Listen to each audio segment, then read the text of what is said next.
turning all your tricks against you, cause you're one and only master. Hey, a guy ready to rip on my high, ready to rip with that armor, ready to rip. Hey, ready to rip, ready to rip, hey, ready to rip, ooh, yeah. Trying my hardest to stay with the best, flexing Giannis S on my chest, facing problems down the depths.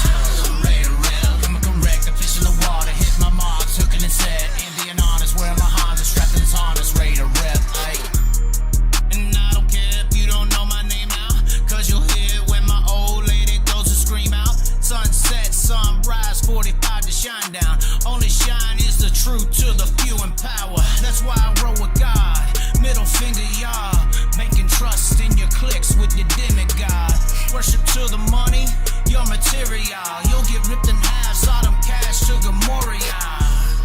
And if a wolf ever should come across on your path, aiming straight for your goods, make a trade to his cash, fake with the woods, reflates for your trash. Nah, you can have it, sucker. Hey, a guy ready to rip on my high, ready to rip with that armor, ready to rip. Hey, ready to rip, ready to rip, hey, ready to rip, ooh, yeah. Trying my hardest to stay with the best, flexing Giannis S on my chest, facing problems down the depths. Ready to rip, coming correct, the fish in the water, hit my marks, hooking and set, Indian honest, wearing my Hans, strapped in his harness, ready to rip. Trying my hardest to stay with the best, flexing Giannis S on my chest, facing problems down the depths. Ready to rip, coming correct, the fish in the water, hit my marks, hooking and set, Indian honest, wearing my Hans, strapped in his harness, ready to rip. Hey, let's rip.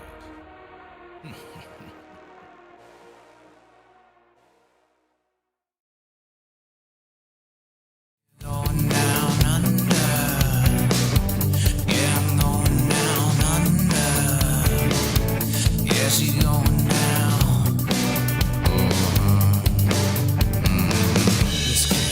Yeah, there's times in life when you can't get up, but you need to find a way to go get on, to stand alone, no matter all that pain. I can feel it now, yeah, you're going down. Where do we go? Hey, I know a place to stop the bleeding now. Yeah, let's help you out. Heal your soul. Over here, come here. Go drink some dirt ovos. Right here, guy. Water and great ocean roads. Yeah, you're going down under. Away we go. No growing old when you're going down.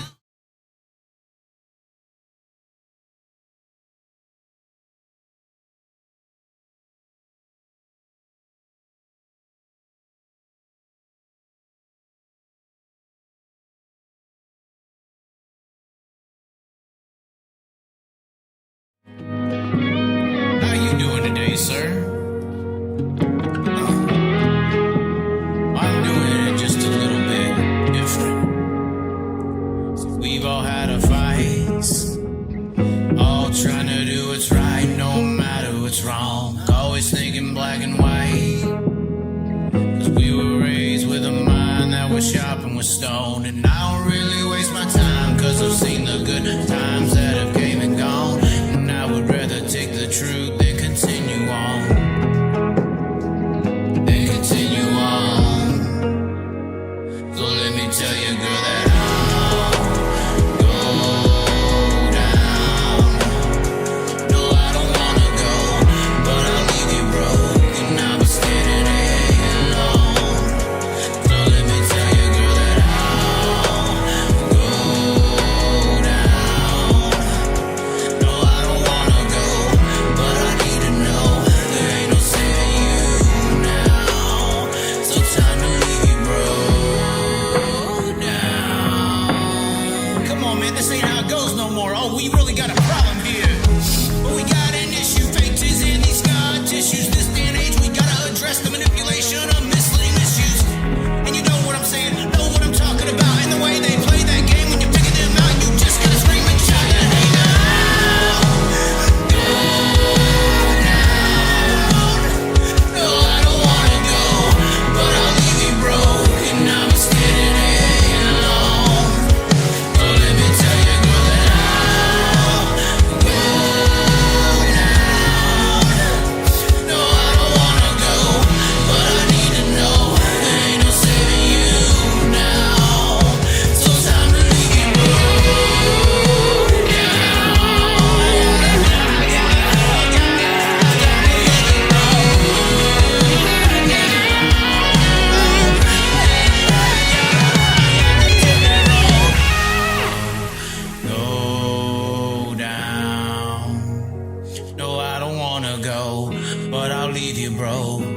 be standing alone. So let me tell you, girl.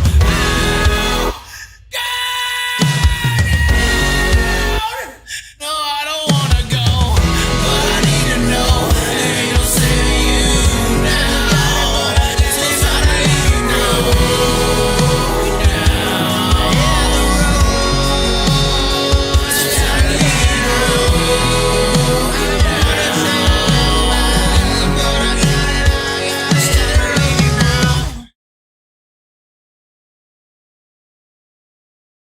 Sales, yeah, oh man, with that body riding, late model princess, yeah. We don't play around, yeah, that ain't no doubt. We just send it in the corner, live, live it out. No, them Fender girls don't understand it all, yeah. Ain't no hesitate. We just make it pay. Paint them cushions in those corners. No, it isn't safe. But for my sake, will you save it all? Cause you'll do the same to my heart, yeah. Late model princess got me going crazy. Yeah, she got them wings and never wing it down. Late model princess, yeah, she makes me listen when they're dirty. Yeah, they got you hot and bottom. Late model princess, yeah. Oh man, with that body riding. Late model princess, yeah. See, I like to dance, you know what you are, I know what I am. You a little late model star, and I'm a sprinkle man. You float the middle size, I'ma take your time and blow it. I'm a little bit of ghetto with that, send it then you'll know it. And I gotta get the going now, gotta catch me that eye. My mode is always slide or die. It's all the seize the moment's time, but while the clock keeps ticking by, you keep on talking on my mind. I'm contemplating situations where you could be all of mine, cause you're that late model princess, got me going crazy. Yeah, she got them wings and never wing it down. Late model princess, yeah, she makes me listen when they're dirty. Yeah, they got you hot and bottom. Late model princess, yeah. Oh man, with that body riding. Late model princess, yeah.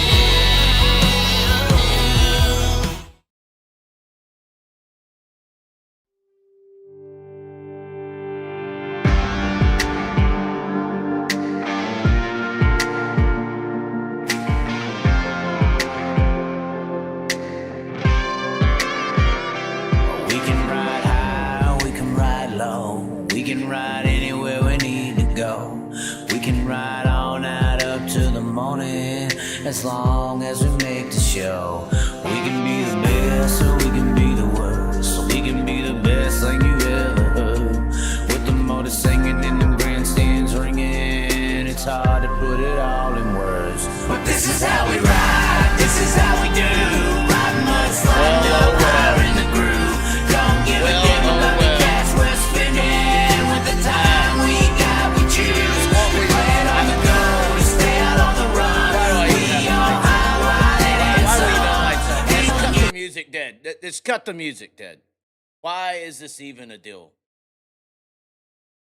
Just cut the music. I don't even want the music right now. I just don't want the music. There's no reason to have it. There's nothing good happening today. There's nothing good happening yesterday. You know, I was driving to the track. I was driving to Jacksonville. I know this is a weird way to intro the show, but I was driving to Jacksonville after leaving PA, a 12-hour trip in a 16-hour time frame. And fans want to meet and hang out, so I go to them. I'm hanging out or whatever. And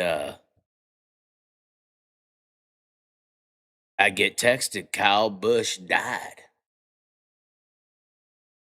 And it's just like, when I read it, the person who was telling me doesn't lie.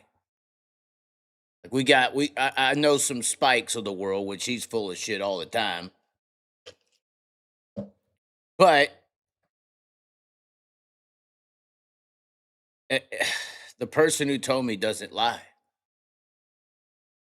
And so when I read the text, I took it as the calling of the scenario. Like it was very, very interesting to say the least. I mean, I don't even know if interesting is the right damn word right now. I was just mind blown. I just couldn't believe that I was reading that. Kyle Busch is somewhat of a younger, 41 years old, guys. 41.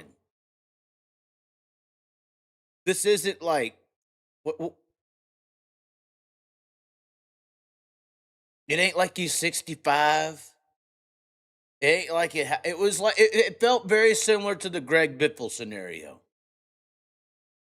Very similar to Greg Biffle. I know it wasn't a plane crash or anything like that, or Kobe Bryant with just some sudden, at least if there's a wreck, and this is sad to say, at least if there's a wreck in the racing world, right? And like a Dell Senior instance, for instance, just for reference here, if Dell Senior, passed away in that wreck, which most people, when they watched it live, it was like, what is this? You know, I mean, how did that wreck, cause that degree of injury? Because it didn't look that bad. If you were watching the Daytona 500 at that time, it didn't look like this catastrophic situation, almost like the Macri landing on the back, or some of these situations where it's like, wow, that hurt a back, just like the Dell Senior. I think the Dell Senior situation was such a damn shock because it didn't look like a bad wreck, So it's close to the Dell Senior scenario. It's also, I would say, just as close to the Greg Biffle situation because it's this shocking. How did that? What just happened? It's not even a wreck. It's more like the Greg Biffle deal. And the biggest issue, and I'm about to get mad. I didn't want to get mad. I'm hoping that I'm thinking like this scenario is gonna humble me, but they say live life to the fullest. I kind of try to do that already, but thinking I'm gonna be nicer or not as mad at NASCAR, for instance, because. But this is just like football for me. I'm not a big teams guy. I'm a player guy. I like players. Now, the NFL isn't as bad of an organization as NASCAR, in my opinion, in multiple facets. But what I'm saying is like Greg Biffle, then Kyle Busch is gone now. Obviously, Kyle Busch was an active driver. But these are some of the last NASCAR drivers that are drivers. I equated Greg Biffle's in the same category, but Kyle Busch was just a little step above. Kyle Busch was kind of like in my opinion, a Larson-esque. I always joke about, Kyle being Cole Part 2. Obviously, Cole Part 1 was Jeff, and then obviously Rowdy, Kyle Busch, Rowdy. And I always said that I felt like Kyle and Kyle Larson Busch, they were like the same. Like Kyle Larson, potentially the greatest talent to ever come out of dirt racing. Potentially. I always say he's one of the greatest. I just say he ain't the great. In the asphalt domain, I mean, Kyle Busch is in that same, like if you got two sides of the spectrum, dirt, asphalt, like Kyle Busch was that guy. He was, in my opinion, was the pinnacle representation of driver talent on an asphalt surface in this country. And that's saying a lot in today's modern NASCAR world, though. You could be the best damn asphalt driver's probably going to be at Meridian in a few weeks running the Diamond Cup. At least in the dirt world, we have our representations. But, It's unfortunate what's happened in the asphalt short track and their whole world, because their talent definitely doesn't get represented. And what NASCAR's become, no talent technically gets represented.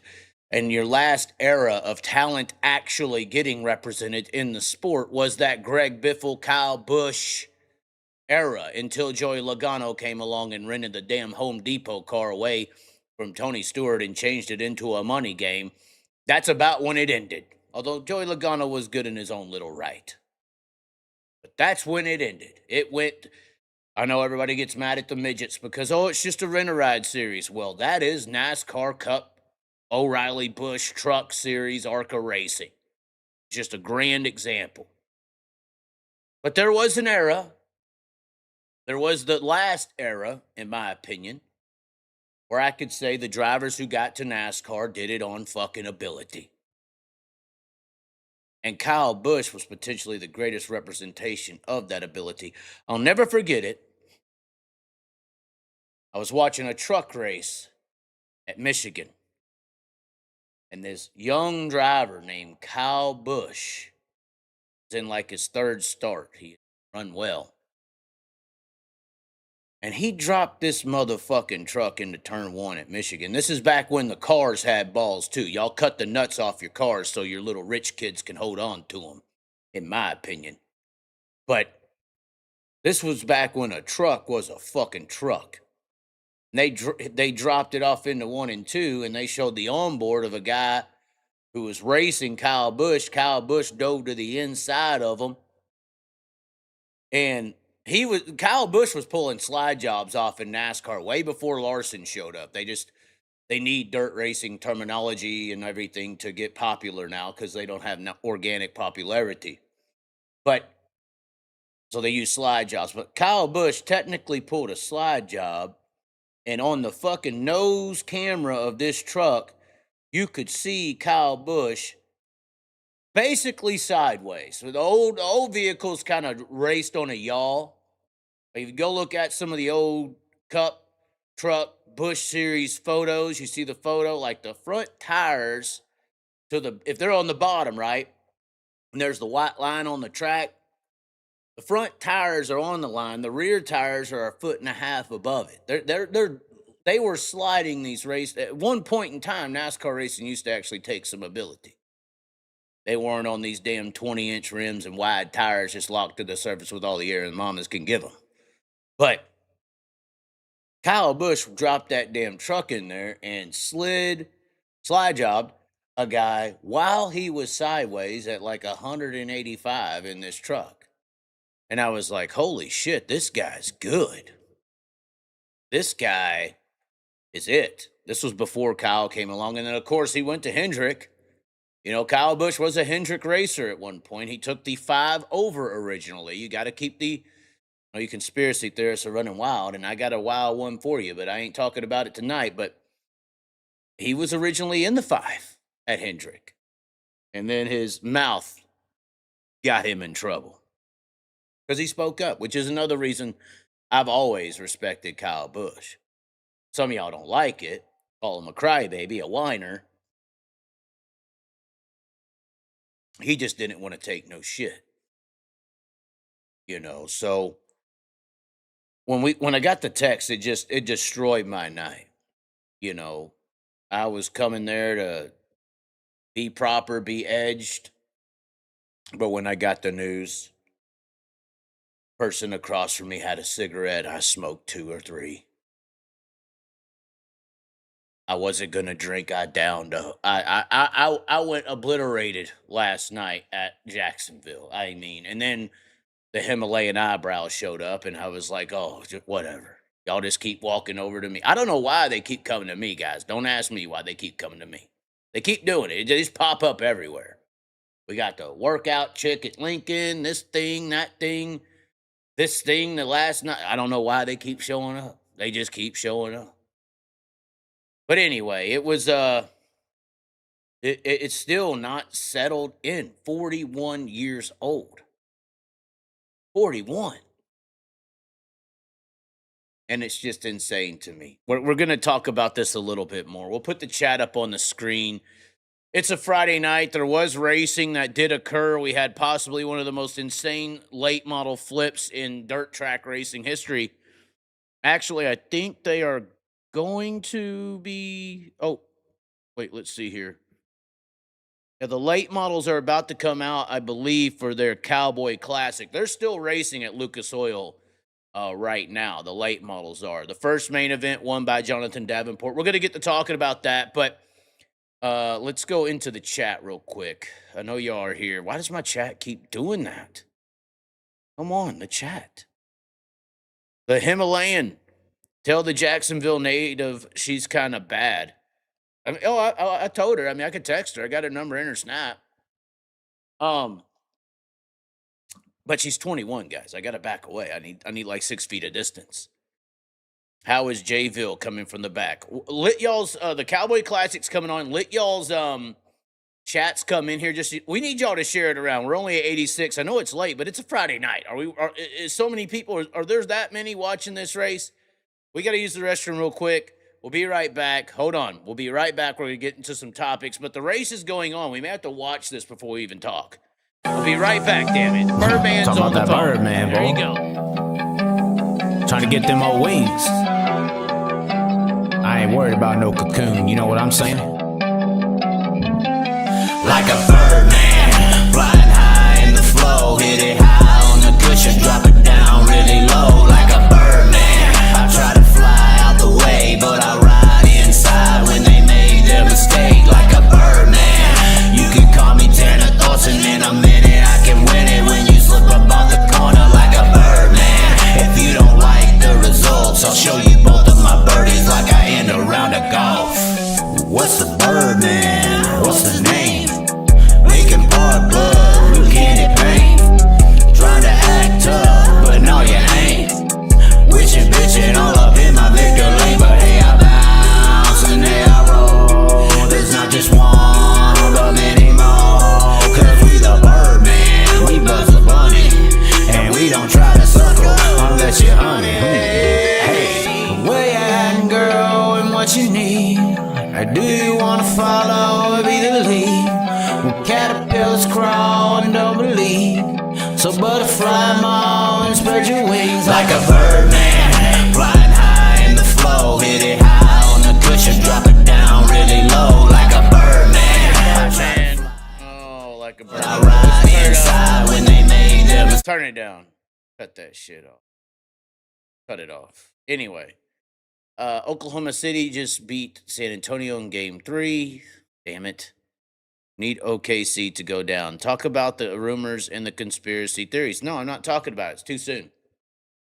Too soon, guys. Although this Cowboy Classic, they're calling it the second main event at Lucas Oil, is going on to the screen. Anyway, Knoxville tomorrow. Yes, we do plan on being at Knoxville tomorrow.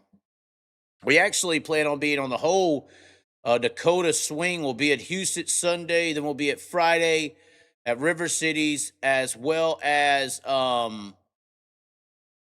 Friday River Cities and Sunday at Nodak now. They keep changing the name of that racetrack up there, but we are going to be at that facility. So both the North Dakota races, and then the plan is to jet over and go to the Wisconsin shows as well. So that's a tentative idea, but if the car stays running, it's still going 482,000 miles on that son bitch. Anyways, let's go into that. Let's show y'all how we are actually going to make it. We do actually have a new sponsor to the show that is going to make it possible to make it up to North Dakota and all that. And it is Grind. Not Grinder, not that app. Hold on, let's put their logo on the screen here. We got it in the new sponsorship reel right there. There it is. Bam. But Grind, our new featured partner for the Upper Midwest Tour, concrete refinishing and polishing, residential and commercial. Obviously, you see their website. That's where we're at right now. A very beautiful website, actually. I got to give it to them. I make some websites, and this one's looking nice. It even has a Corvette on it. Look at this thing.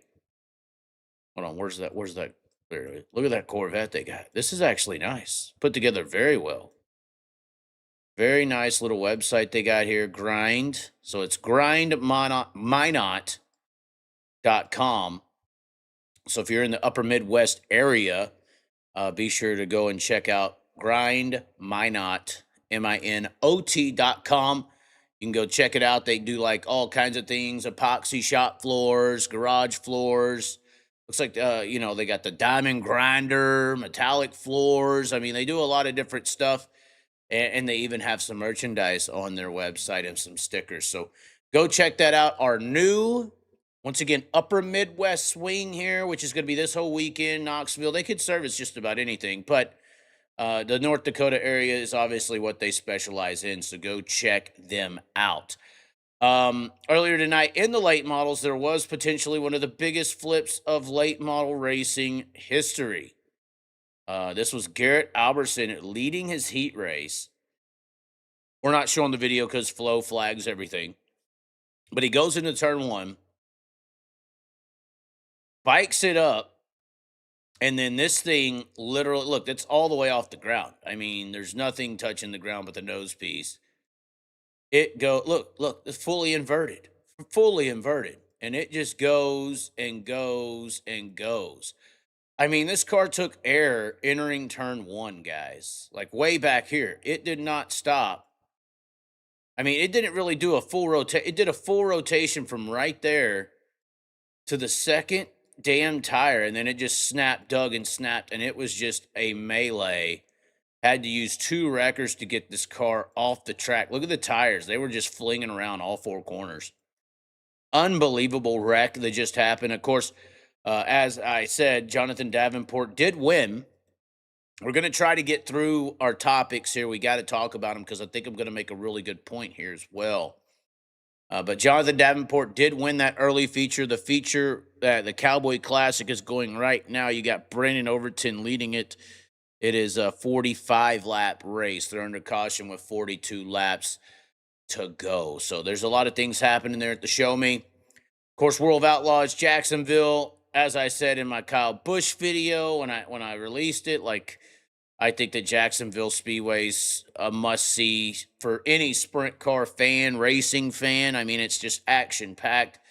Wheelies being pulled left and right, back and forth, just straight-up action. Of course, Carson Macedo picking up the win at the end of the day in that race. The main event wasn't the best. I mean, I think everyone would admit that. It wasn't the best Jacksonville Speedway main event we've ever seen. It kind of went single file there late in the run, but earlier it was definitely dicey. It was a good show in the heat races. That's the one thing that these short tracks provide is most of the time, especially on the World of Outlaw level, the heat races are just boring. Heat races, they qualify where they start, and then by pack straightaway entering turn 3 at most of the tracks, however they're running is where they're going to be running, and that's just it. Not at Jacksonville Speedway. Unbelievable racing in the heat races. Will Armitage would not go silently into the night.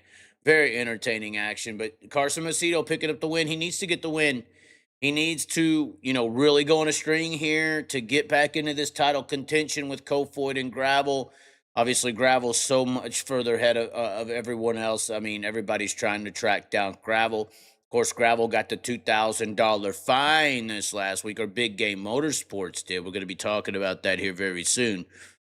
We actually think we figured out why that was. But before we get into why that was, let's talk about this. Obviously, the weekend was supposed to be, and this is where I was at in PA for the Weikert, $100,000 race. This was unfortunately, I believe, rescheduled for July 25th and 26th. Now, I say unfortunately because that is on the same weekend, not while the World of Outlaws are in the Midwest somewhere, but that's the same weekend as World of Outlaws at Weedsport, who has upgraded their single-day show to a 2-day show this year with the World of Outlaws. Weedsport, a very unique racetrack, and not very far from Port Royal. And I believe it is a 2-day race that is a Saturday-Sunday event, because I believe they've run that Weedsport show on a Sunday anyways.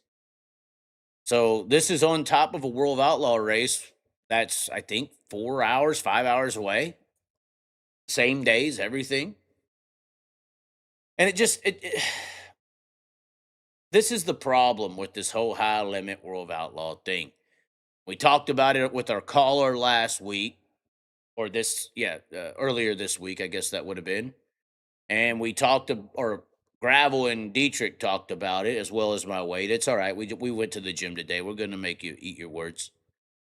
But we said with the caller the other day, there needs to be about 10 races that are designated. Here's what I'm thinking. Here's what I'm thinking. Designated World Finals qualifiers. Here's what has to happen. Here's what has to happen, Sprint Car World. High Limit and World of Outlaws.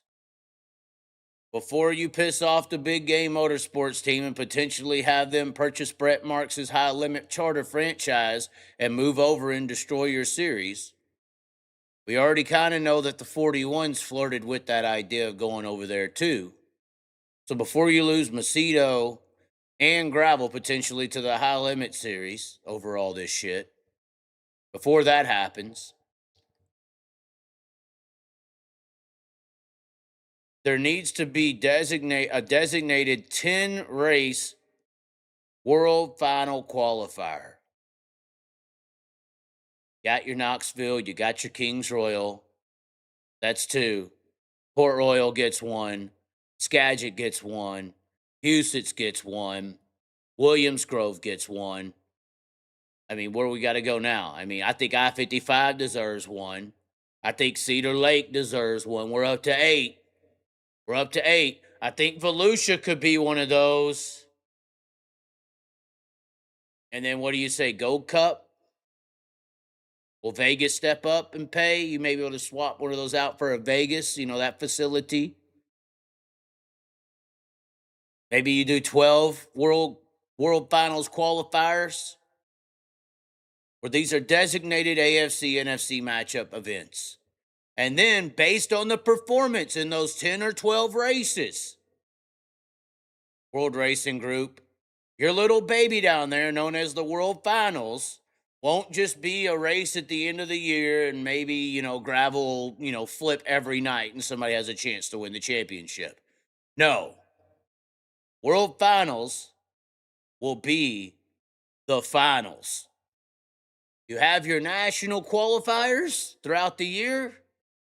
You accumulate points in those qualifiers, and the top, say 30, are invited to the World Finals, and they're slated with their points.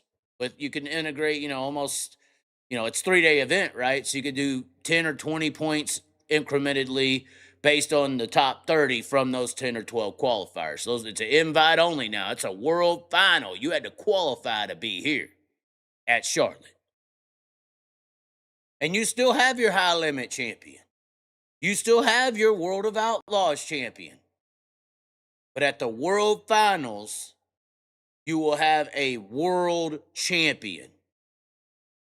And now this is how, funny enough, Dirt Tracker, you mentioned it, I'm spinning it now. You will make it to where championships matter again. Because this was an issue with the late models.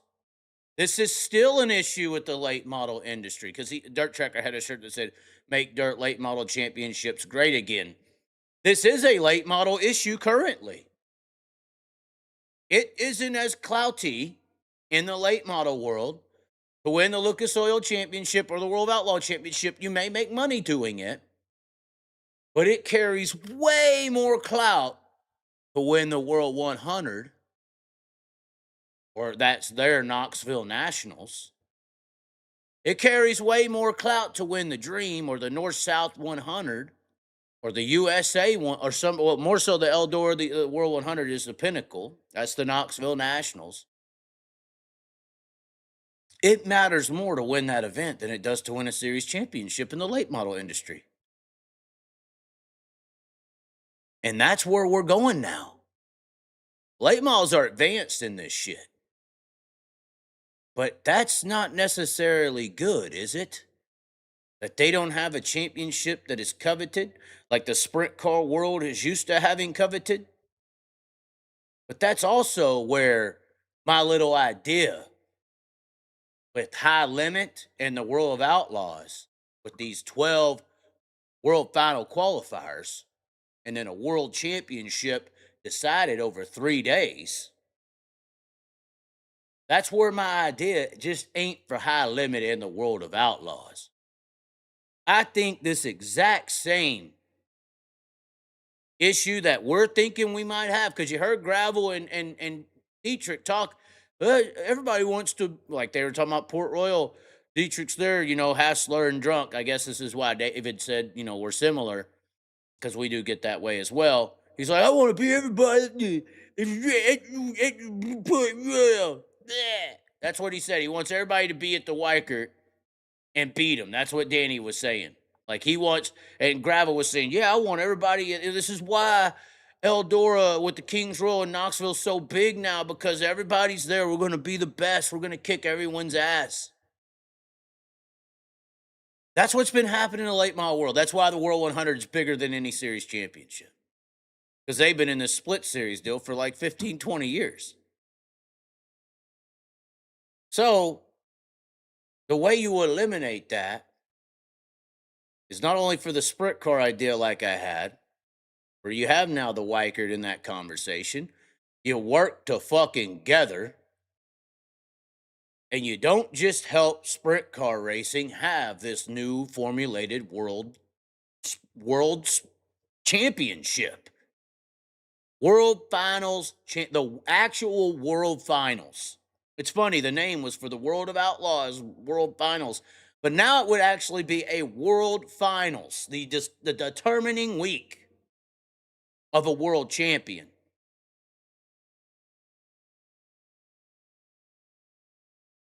But at the same time, I think this is also where you save the late models. I don't just think the World of Outlaws and High Limit should work together and have 10 or 12 designated World Final qualifiers. I think that Lucas Oil and the World of Outlaw Late Model Series should also go along with this plan. And why don't we just say it? I think Flow and Dirt Vision should recognize that what's happening with the sprint cars and this debate of having a match series race championship deal, the late models need that too. Like we could be split for 10 or 15 more years over here in the sprint car world. And yeah, then the Knoxville Nationals and Kings Rolls will supersede any series championship outside of the money you get for being a champion or being in a series. But I think a situation where you could have a world finals for a world championship, a world finals with the sprint cars, you could do it the late models as well, where there's 10 or 12 designated Lucas Oil versus World of Outlaw late model events throughout the year. That's accumulated points. And then 30 or whatever, you may want to go 40, are invited into the World Finals now with an incremental point difference. And you race for 3 days for the World Championship of the late models as well, because they don't have a championship that matters more than that World 100 right now. They haven't for a while. They got championships that pay more now. So I'm talking about taking your world finals that most people watch because there's nothing going on. Most people kind of don't want to go to because it's dusty as fuck and you don't know if it's going to be 65 or 35. I'm talking about taking this event at the end of the year where you already kind of know who the champions are and removing all of that. Instituting true intrigue, instituting a real finals, a world championship final between all of what we got going on in this dirt world. I would say short track super series and the big blocks and super dirt could do the same. Maybe y'all want to do that, but short track super series ain't got a nut hair compared to what super dirt's had going on, in my opinion. In my opinion. But you could logistically have this scenario I'm describing, a 10 or 12 World Finals qualifiers, and turn that World Finals into a World Championship scenario for both the late model and sprint car divisions of dirt track racing, that's possible. And that would take that event in Charlotte and just absolutely turn it into what it needs to be. A fucking Super Bowl. Because right now, at least in the sprint car racing world, once Knoxville Nationals is over, the season feels like it's over too. Yeah, there's Gold Cup. Yeah, there's National Open. Yeah, there's Tusky 50. And we got all these events. And the late model still got the World 100 after that. I'm talking about sprint cars only for this instance. After Knoxville Nationals right now, it feels like the season's over. Now, if you implement, though, this style of idea, and you got 10 or 12 of these qualifying World Finals events, and say it's the bubble's 30, and there's 4 or 5 guys in that 27 to 32, 33 range, and you got a qualifying race, say it's the Tusky 50, they're in September, or the National Open, they're in October, and you got 5 guys under a blanket trying to qualify for this World Championship event. And then instead of y'all paying whatever you're going to be paying and all these little purses and all that, you got Flow, High Limit, Dirt Vision, and the World of Outlaws and Lucas Oil putting all the money into the basket for this one gigantic event. And just to qualify for it is an astronomical amount of money. This is how you actually, this is how, what is it? All, rising tide raises all ships, all that fucking bullshit. This is how everybody elevates. This is how everybody takes what they've been doing and working and doing all these years and developing and brands and all this shit. And this is how they take it, put it together, and it's just like fucking Power Rangers. You know how the Power Rangers are? They got all the little bitty entities or whatever, and then at the end, when they got to kick somebody's ass, they all transform and mold into one giant thing, and that's how you beat the bad guy or win the game. This is I don't even know what it's called, but this is the fucking molding that needs to happen for this sport to get out of this niche. I think this type of idea is how you do take it mainstream. Because there'd be so much excitement. There would be these 10 or 12, there'd be one or two events a month that are must-see fucking television. Must see. The late models already kind of have these qualifying events. They really already do. Because their schedules are so separated. Like right now, most of your late model talent's down at, Lucas Oil because everybody's off, and I don't even know what the late models are running this week. But they only, what is it? How many races are in the 2026 Lucas Oil schedule? Yeah, there's only 58 in the Lucas schedule. There's only 58.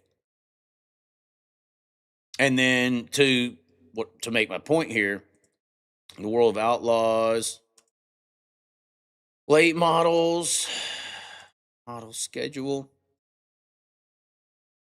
61. So see, it isn't like in the sprint car world where you got the sprint cars running 90 races or whatever and High Limit's running 60. They have a little bit more of an even kill here with the 61-58 split. And there's a lot of weekends where Lucas Oil recognizes everybody's gonna go to the Prairie Dirt Classic, so they're not gonna race this week, and all the Lucas guys will go there and blah blah blah, and it'll go back and forth. Like when a Weikert style event is happening in the late model world, whoever sanctions that event, the other sanction doesn't even race because they know it's just so much money. They don't want to have the hassles. The drivers and teams have a little more power in that late model industry. So that's why you see the 61-58 split. Whereas, World of Outlaw Sprint Car Series schedule, though, look. So the late model series, 61 races, Sprint Car Series schedule, 86. That's a big difference. 86. And then what's High Limit? 86, I think it's 61 or 65. So you're trying to split 86 and 65. When realistically, this should be 51 or 61 and 58. And then you don't have this split issue. So the idea I have of these 10 or 12 match races and designate them, like they kind of already have that in the late model world. They're just not designated. There's just not that conglomeration of work together. But their schedule's already set up for my idea. Like their schedule's already set. The problem is the sprint car world isn't set at 65 and 86. And this is the issue in trying to implement this idea. But once again, if everybody loves the sport more than their egos, the sprint car world could lead the idea and bring the late models along with them, even though the late models are more set up to make something like this occur. And then Flow or Dirt Vision, who knows who's going to stream it. Just have fucking Amazon Prime come in here and give you all the money in the fucking world and put it on there. Just lease y'all's ass. Or Netflix. Let's up the game. Or FS1.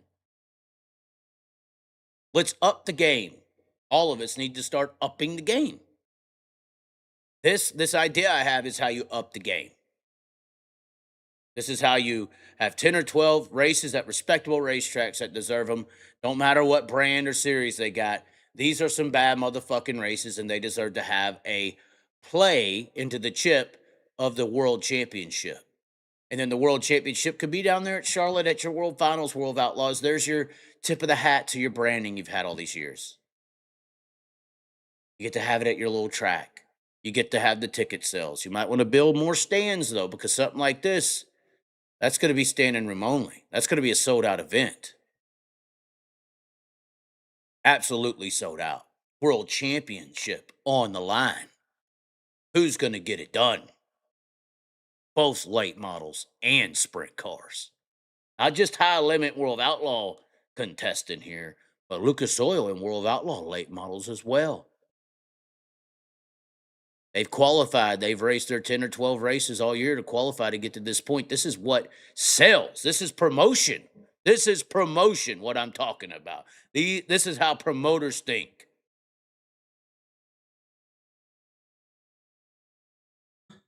Just saying. I like the idea. Any response in the comments if we got anybody in here? I'm sure nobody's even watching. Oh, look at him. Look at him already defending it. No race should be bigger than the Knoxville Nationals or World 100. Those two races are what make sprint car. Okay, fine. Yeah, where do some of these dumb answers come from? Yeah, that's like the dumbest answer of all. If High Limit grows and expands their success and World of Outlaw continues doing well, I wouldn't be surprised if NASCAR buys it or World of Outlaws. I'm pretty sure it would be more popular than the truck racing. It is. It is. We lack promotion in the sport. We lack Dana Whites. And even if we have some Dana Whites, they're too busy fighting each other to be a bigger Dana White than the other. We need true conglomeration. We need true promotion. Everybody says they love the sport. We need true fucking love. True love is not egotistically based. True love is doing whatever works. Because you can't let it fail. So if they all love sprint car and their little late model racing, they need to do whatever love calls for. By the way, Chris Ferguson is leading. Our sponsor, Victory Seats, is leading the damn race. I believe this is his first racing of the year. He finished second in the earlier event. Oh, wait. Did Bobby Pierce just pass him? No. They did a mistype there that was crazy. But there's a guy in here, this number 8 car, McCowan. I know I watch late models periodically. Obviously, we had our previous relationship that was very involved with the sport. And we've been, we went to some stuff, obviously Boom Briggs and McCready and get along with those guys and Ricky Thornton Jr. But this McCowan guy, number 8 car, is possibly one of the biggest upset racers. This is like one of the biggest upsets of super late model racing this year right now. This McCowan guy, never heard of him. He's up in there smacking some guys around. But you have that all over the country, how there's like top level PA guys and California guys, and they try to show up and do something. Like late models have those type guys just spread out everywhere. The late models is very advanced in many ways. Very advanced. All right, we're going to give it just a second. We do have to use the restroom one more time. We're going to come back, go through the Kyle Busch deal, and then open up the lines. I'm sure there's people who want to say some things. It is 11 Central, 12 Eastern. They just went under caution at the Cowboy Classic at Lucas Oil Speedway. By the way, the crowd's very strong right now. But we are going to be opening up the lines here very soon, so stay tuned for that. And maybe we'll have our views go up once the race is over here. They're still racing. But anyways, we'll be right back here on the show, and then we'll get into the Kyle Busch subject. We got a lot to say. Trying to act tough, but no, you ain't. Wishing, bitching, all up in my victory. Hold on. Comacito actually likes this song. Comacito likes this song. Hold on, we're going to play it. Like Carson Macedo, and they growl about it. Lonely like old bro Joe. Cartel gonna care for me, not you, cause I'm the CEO. I'm here to fight, looking to sink with my torpedo. I'm just a lap car trying to survive. Running in the back, fearing my life. Cause there's a black 2041 guy adding to the junk in the field with some white on white crimes. Or is it 99 maybe? I don't give a damn, but the bank statement's lately adding up through the junk that the crazy man's making. Reckon her, reckon him, non-binary maybe, who knows? If I don't like him, I slide him like Carson Macedo, and they growl about it. Lonely like old bro Joe. Cartel gonna care for me, not you, cause I'm the CEO. I'm here to fight, looking to sink with my torpedoes. Carson Macedo. And I don't know where we go from here and what we think about it, but it seems to me you gotta be about it. Time for talk and speak comes across this week, especially when dotting I's and crossing T's. It seems to be what they all want and what they need. And then you'll go, oh no, just like them cars. Down he goes. And they get to finally feel like Carson Macedo. If I don't like him, I slide him like Carson Macedo. And they growl about it. Lonely like old bro Joe. Cartel gonna care for me, not you, cause I'm the CEO. I'm here to fight, looking to sink with my torpedoes. Carson Macedo.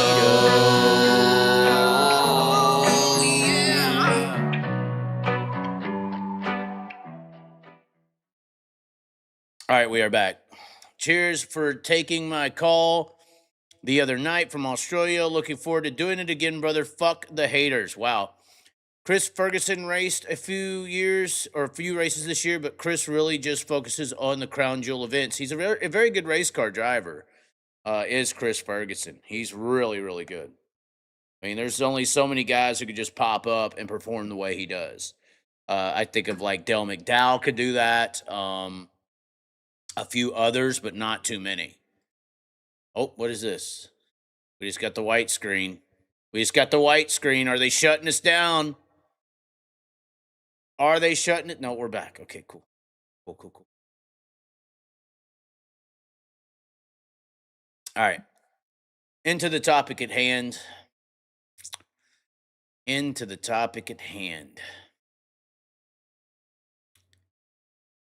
Kyle Busch. Of course, this is posted by NASCAR. Kyle Busch passes away at 41. This is NASCAR's post. Let me get this a little more representative for them. Just for them. NASCAR posted yesterday at 4:42 p.m., which I rode in. I rode into the track about 4:20. We are saddened and heartbroken to share the news of the passing of Kyle Busch, two-time Cup champion, one of the sport's greatest and fiercest drivers. He was 41 years old. We extend our deepest condolences to the Busch family, Richard Childress Racing, and the entire motorsports community.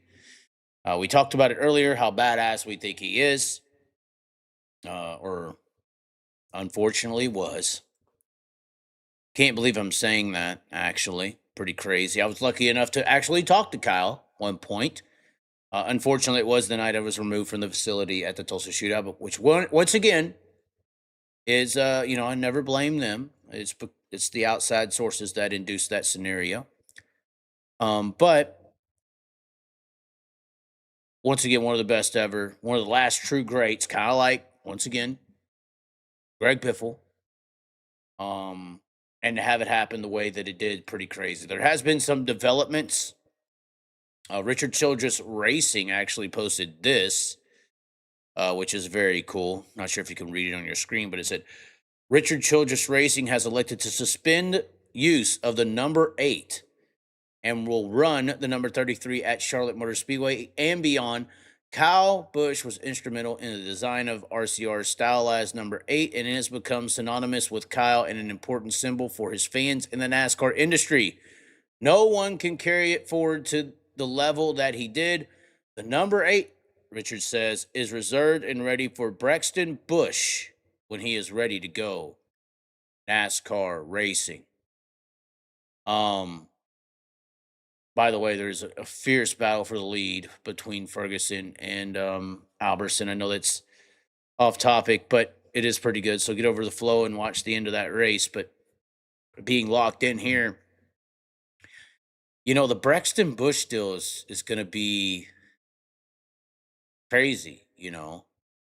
Samantha, obviously the wife, going to be experiencing her issues. But Braxton Busch, we heard Kyle Busch talking all this time about, looking forward to racing with them one day, and they're on camera together. Like, that's what I kind of think. Like, with how much things are documented today, like, if any of these people pass away, for instance, like in our world, Jason Johnson or Brian Clausen, there's some clips and stuff out there we can go and look and watch and stuff, but there's not like full-blown documentary behind the scenes style operations like there are now. Like, if I die next week, you're going to be able to sit here and watch me. That's kind of weird in a way, and sad. I'm going to be able to grow old, hopefully, and look back and be like, damn, look how young I used to look. And it's not a picture in some gray and white album. It's a video. Braxton Busch is missing his dad right now. He could watch him all day on the phone or on these videos of him and his dad interacting. Now, it's very sad. That's traumatic. That's a new way of an emotional stress trauma with this media that has allowed the access that we get now. So when a situation happens like this, it's just insane. I feel extremely hurt for Braxton Busch more than anybody because, he probably had it in his mind. Daddy's telling me we're going to grow up and race together, and now this has happened. And all those things are gone. It's just like, we can't fathom it. Like, both my parents are dead, so I've experienced this loss degree, but I don't know if I've experienced this kind of loss of a dream in that same loss of a parent. Because Kyle was a very confident guy. He was confident Braxton and him were going to run trucks one day, and then that's when he'll quit. I'm pretty sure I've heard Kyle say this. So, Josh Rice just won the late model race. I don't know how that happened. Where did he come from? That must have been a barn burner. But it's just, the degree of trauma that Braxton Busch is going to experience because of this is beyond us losing our parents or a normal parent loss. It's normal for your parents to die, right? It's abnormal if we die before them, right? If your kid dies before the father or son dies before the father, that's abnormal. It's normal for the parent to die. like this sudden, with these projections, with all these things. I don't know if that's normal with all the media, with all the behind scenes assets. And I mean, that's just got to be an emotional trauma that hasn't really been experienced much. And it's like a new way of experiencing that. There's been no point of history in the world's history where you can experience that degree of trauma until the camera, the lens, the documentation has came to this degree that it is in. Like, that's crazy. Very sad. Very sad. Very sad for Braxton Busch. I know people were already saying, well, Braxton will get a pass for the rest of his life now. Like Dell Jr., they say the same thing. I mean, in a way, yeah. Yeah. I think I have to say yes. I don't know if Braxton Busch could ever do anything wrong now. I mean, maybe a racing incident or something like that. But as far as like anyone actually being against this Braxton Busch deal, I know I can't be. I know I can't be. So it's just definitely insane. Something never seen before, never experienced before. I don't think this has ever been experienced before. And I mean, for them to put the number off to the side, that's fine. Obviously, number 8 was owned for so long by Teresa with Dale Earnhardt. The whole Dale Earnhardt DEI situation, taking Dale Jr.'s number and holding it hostage all these years. And then RCR was able to get it, I guess, to do what they've done with the number 8 here and reserve it for Braxton Busch is probably the most honorable way to make that right, I guess. You know, full circle on doing the right thing, I guess. Hopefully, at least. Anyways, that's just traumatic in itself. Just insane. There's the details. I've been hearing these damn conspiracy theories and all this about how Kyle actually did pass away. I'm a conspiracy guy, and trust me, I'm seeing what you are saying and the life insurance settlement and all this bullshit. And all of a sudden he gets the check, and then all of a sudden he's hurt, and all of a sudden he's where he's at now. Oh my, something happening. Maybe okay, fine. Y'all want to let's see what happens. There's still autopsies that have to come out. NASCAR refused to answer how he actually or what the actual illness was and how it was affected. Is there some heebie-jeebies to this whole death? Maybe. Maybe. All y'all are out there saying it, maybe.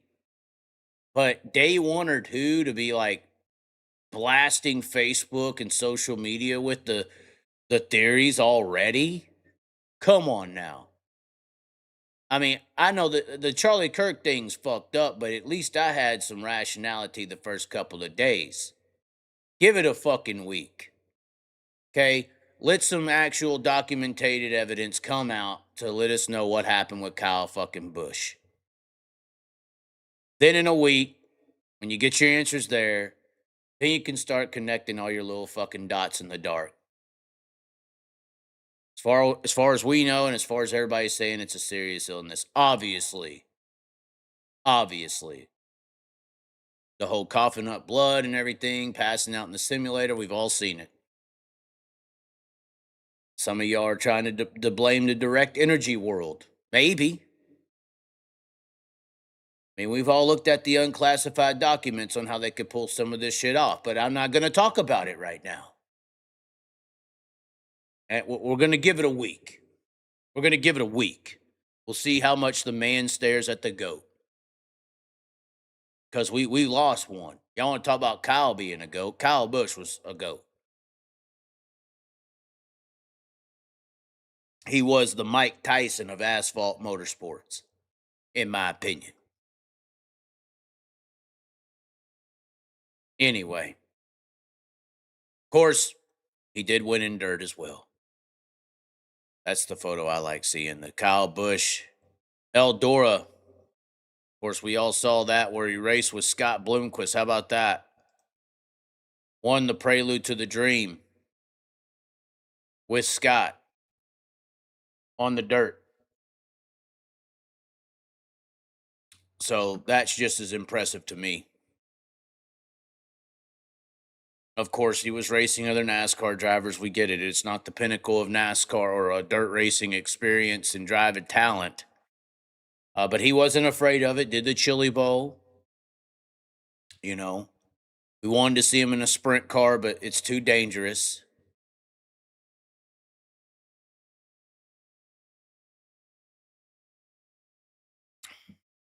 Regardless. Rest in peace, Rowdy.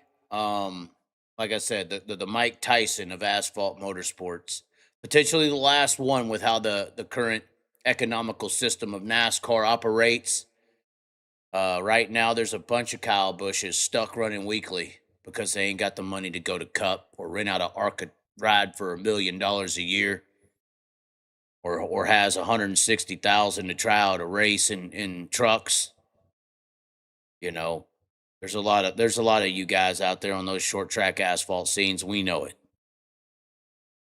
We know it. Anyway, over to the comments, and then we'll open up the lines.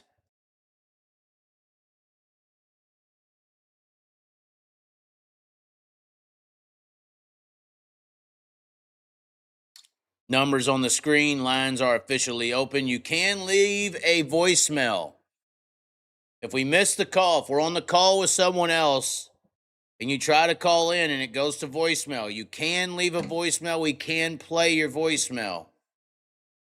Numbers on the screen, 469-701-3735. Try to keep it relatively short tonight. If y'all would not like to call and chat, then we won't do it. The late model racing has concluded. Once again, Josh Rice winning the second feature.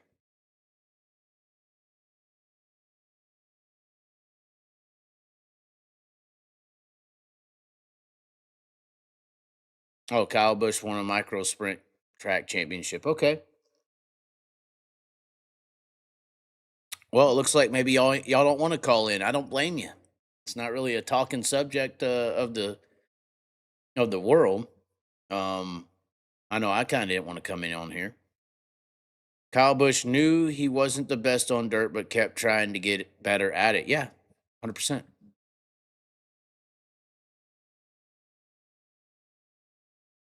Give it just a minute here, see if y'all want to call or not. If not, we could end the show. It is a little late, I know. 11:30 Central, 12:30 Eastern. I called in last year when Chaz was talking about how bad NASCAR's gotten. I mentioned Drew Bickensturfer and how he said we all know Kyle Busch is the best at driving overpowered race cars. Yep. Well, they nerfed the Cup cars, and they've nerfed all these cars because when you rent out a fucking car to these rich kids and, you know, they paid $10 million or $15 million or $20 million to be in a car for a year, they can't just go out there and suck, you know. They got to at least have the experience that they're doing good. So they've nerfed these cars to where pretty much anybody can drive them. Because if they were like the old Gen 4s, you know, these little rich kiddies without the talent couldn't come in here and even get around the track.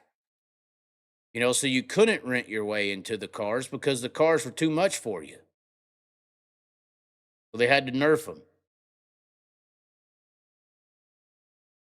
That's my opinion. They nerfed it for economical reasons.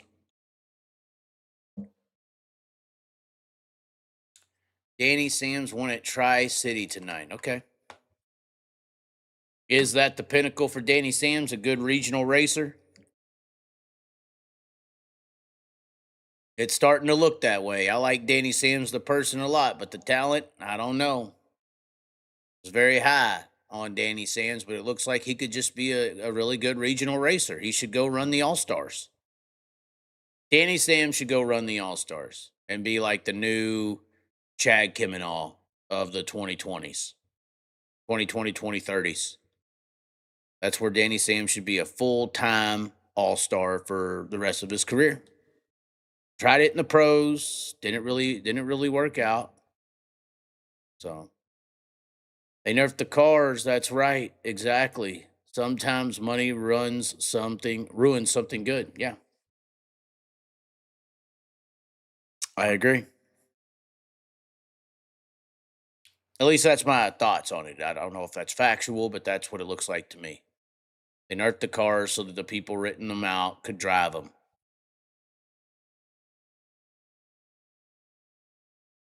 I mean, you could rent out sprint cars, right? But the car is so high horsepower and extreme that a non-talented you have to be extremely talented to even get around the fucking track in them. You know. But if the World of Outlaws, for instance, said we're going to have a 500 horsepower sprint car, you know how many people could drive a 305 decently well? You know what I'm saying?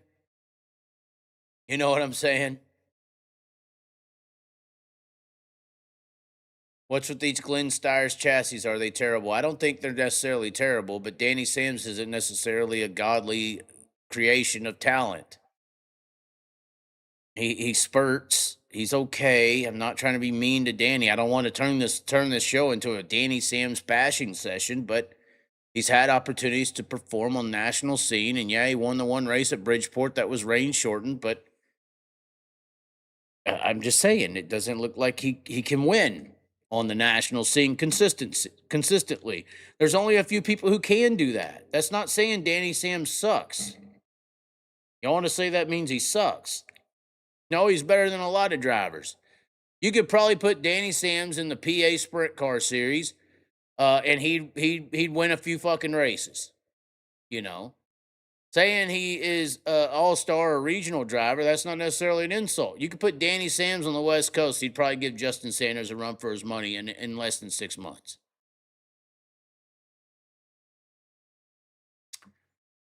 Do you think Reitzel dominates high limit the rest of the year? It looks like Rico's hitting a stride here. I think Rico's about to hit a stride and become very contentious.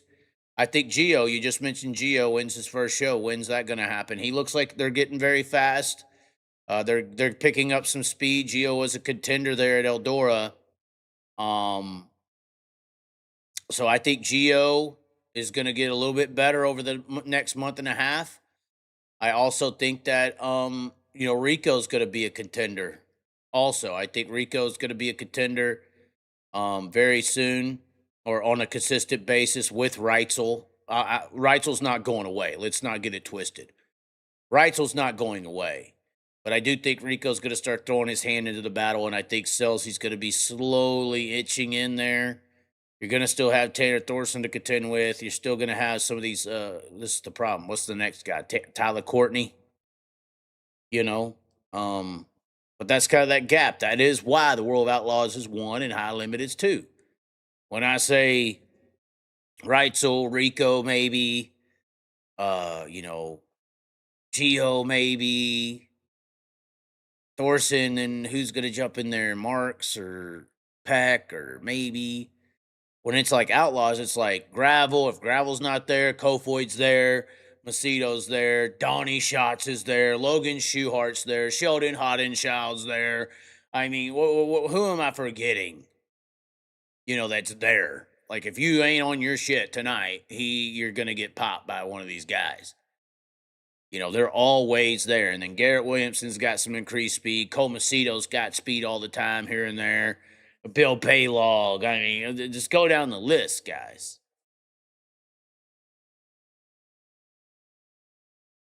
The passing of Kyle really stung.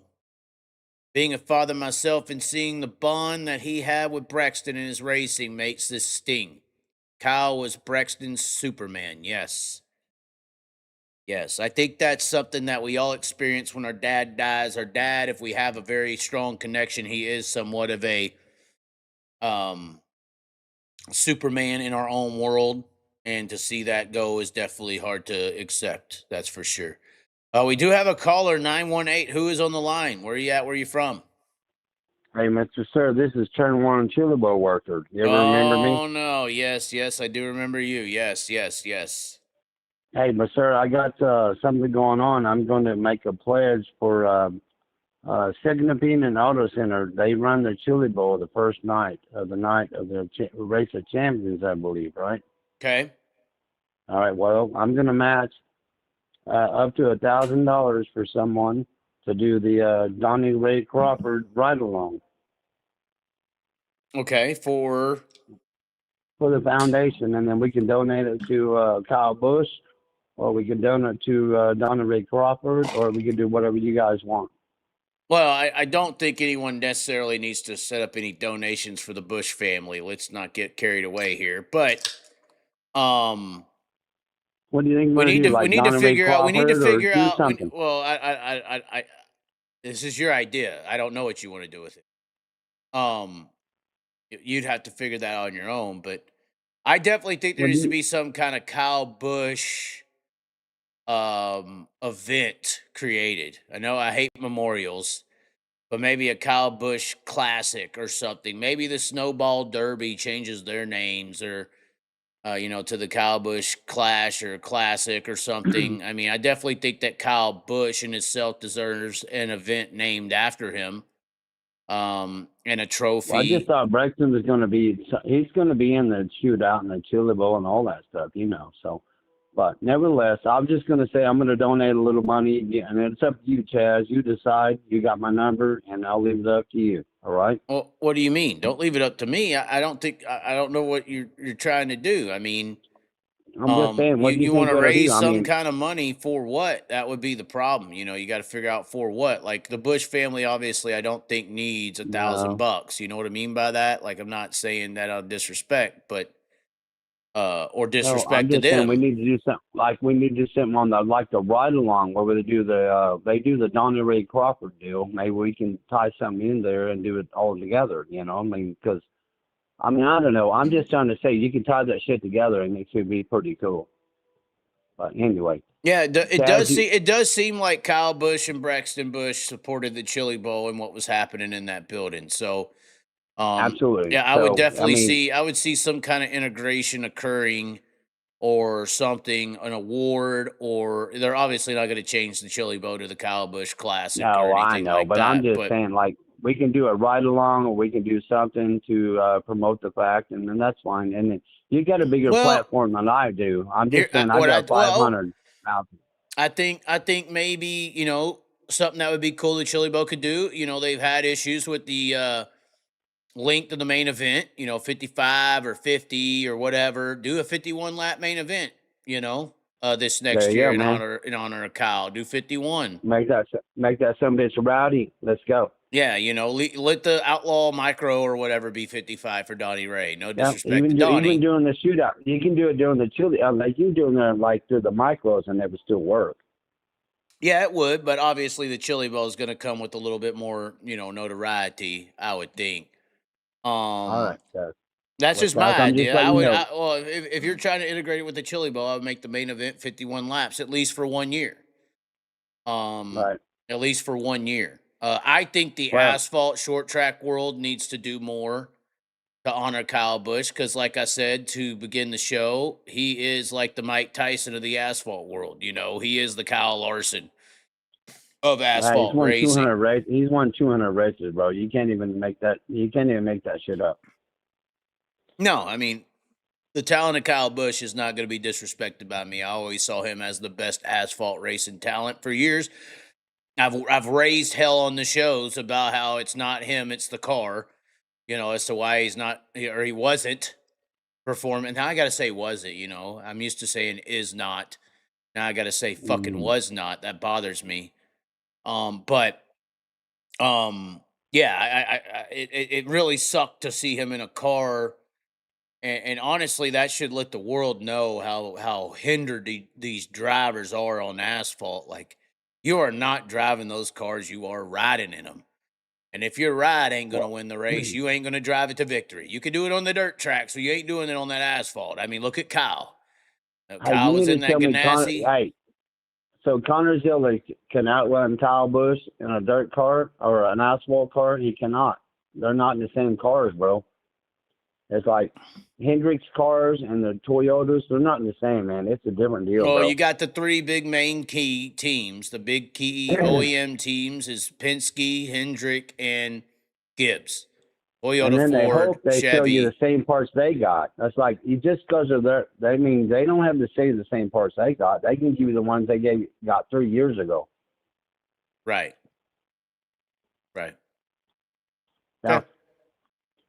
anyway, bro, if you want me to donate 500 or 1,000, you got my number. Let me know. I'm turning one worker. Chill me, Well, bro. I know who you are. I just don't know where to send all this money. I mean, where would you send it? That would be the question, Yeah, because I you don't got think the PayPal, don't you? yeah, but I don't want to take it on. That you should send it where you need to send it. I don't need to take it on. Whatever, bro. Hey, if you need something, let me know. All righty. I'm not trying to Bye. say your idea is dumb or anything, but I'm just okay. He hung up in my face. Whatever. I just don't think that the Bush family needs $1,000 or $500, and I don't think I should take that money and decide where it goes. Like, what just happened? All right, numbers on the screen. 469-701-3735. Maybe that was a sign we should end the show right now. But anyways, yeah, I didn't like how Kyle was running there at the end, and he didn't either. You know, he was restricted by those race cars. You know, he was restricted by them cars, which is unfortunate, very unfortunate. Got a 717. Oh no, PA's calling in. Hello. What's up, Chaz? How you doing? This is Dusty from Pennsylvania. Okay, what's up? What do you want to talk about? All right. Well, first of all, I don't know what that first guest was about, but my gosh, that was weird as hell. So I want to bring up something different. Obviously, it's cloudy couple days, you know, all the Kyle Busch stuff. Don't get me wrong. It has me in the dumps too. But I do want to talk about something else that you've brought up kind of on your show periodically. One of the things that always captivated my interest, because I'll put it this way. Like, obviously, I'm in sprint car world. I'm a big sprint car fan, obviously, in Central PA, but I have a lot of connections with the monster truck world. And a lot of times, I think this was maybe about a couple months ago, you and Spike were talking about the promotion with Monster Jam and Feld Entertainment and how all of this stuff seems really exciting and like it might be the direction the sprint car racing should go, right? Right.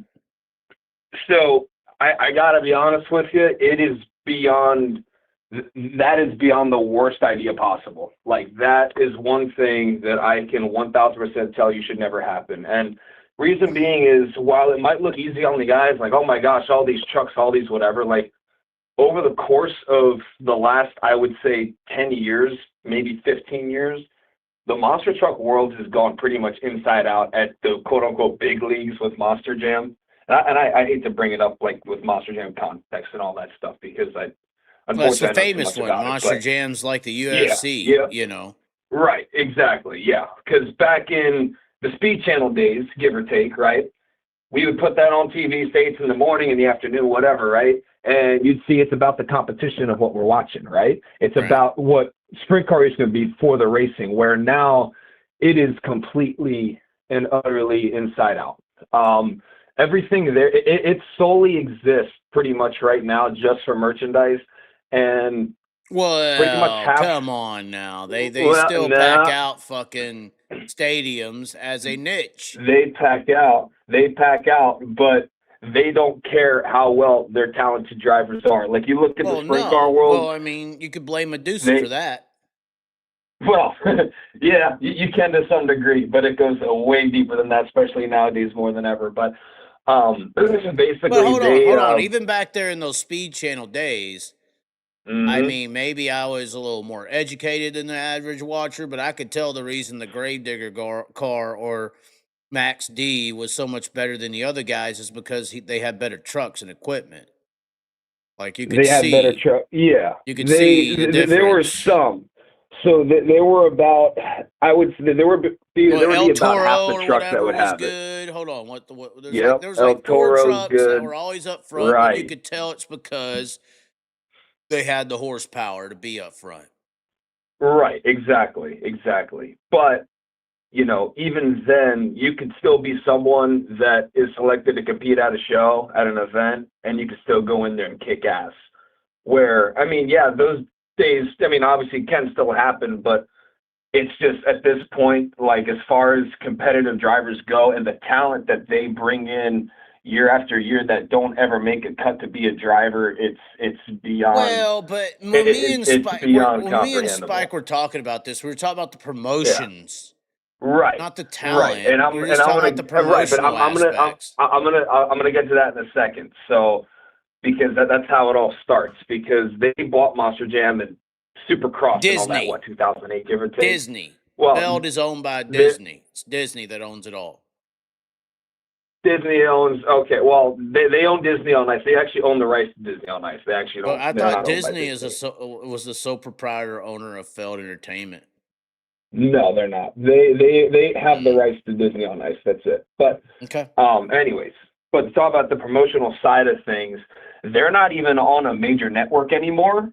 Over, like, they were on NBC Sports, I think, in 2019 through 2021, and then that went away. They haven't been on a major network since then, which, I mean, now we have High Limit going on Fox Sports 1, which is honestly, it's better than, you know, CBS Sports broadcasting 3 reruns of The World of Outlaws from a few Well, I months mean, back. yeah, and according But to Jeremy Elliott, the numbers that High Limit pull at that time slot are higher than Live Golf and other sub-product sports at that time frame that are it is. aired, apparently. It is, yeah. And it seems like that, you know, a lot of people tend to forget the importance of that exposure, because, like, you can go to bars, you can go to restaurants, you can go, you know, to all those Well, places, and and then if you see that on TV, it's going to captivate people. Well, exactly. I've been telling Flo for years, Yeah. like, why have you, Yeah. especially now that Chili's is involved, why is there not at least 2 or 3 TVs dedicated to Flo Sports, whether that's fucking racing or 100%, wrestling or 100%. whatever? Like, that's how the Right. streaming networks could Right. promote the brand or the sport, you know, by getting into Right. an agreement with Chili's, and now every Chili's in the country is showing High Limit or Flow Wrestling or whatever, you know.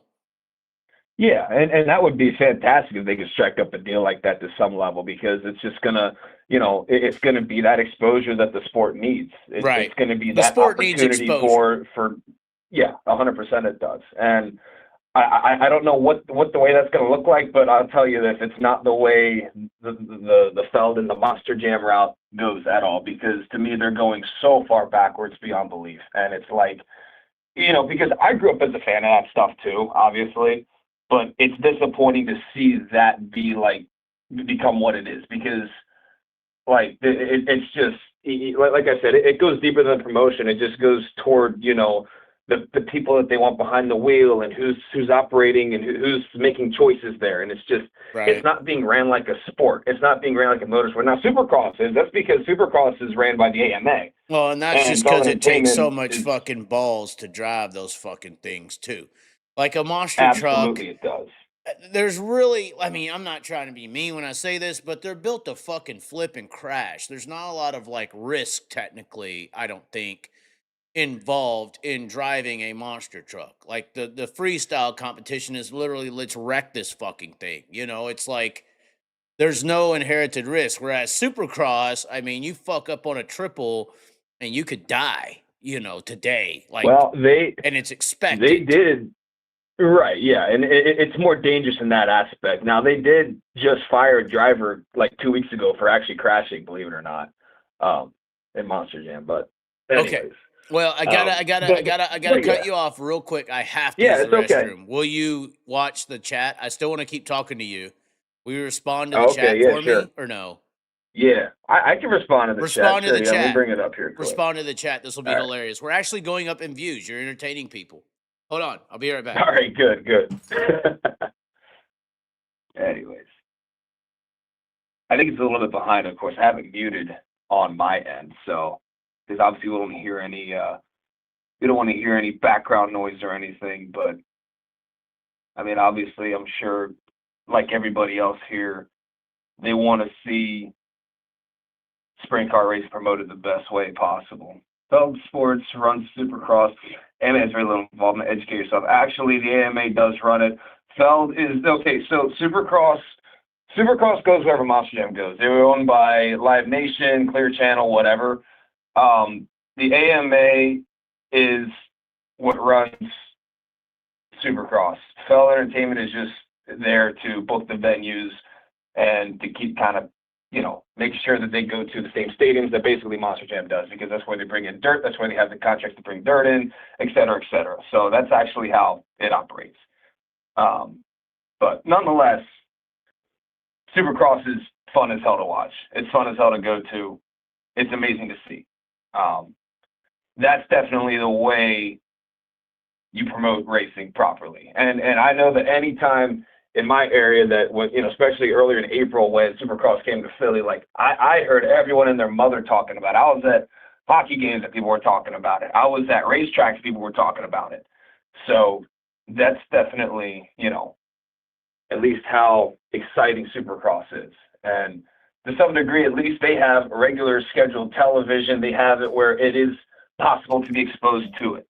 But isn't the biggest difference there between Supercross or even the biggest problem is these platforms are all, funny enough, promotional items for factories and shit. Like, you might buy a KTM or a Kawasaki or a Honda because your favorite rider is on one. You can't necessarily buy your favorite, Gravedigger monster truck.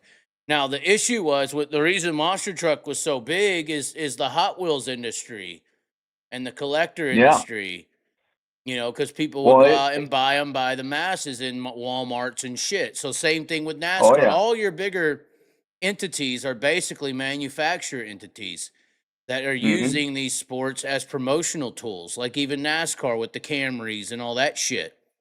It's all about selling something.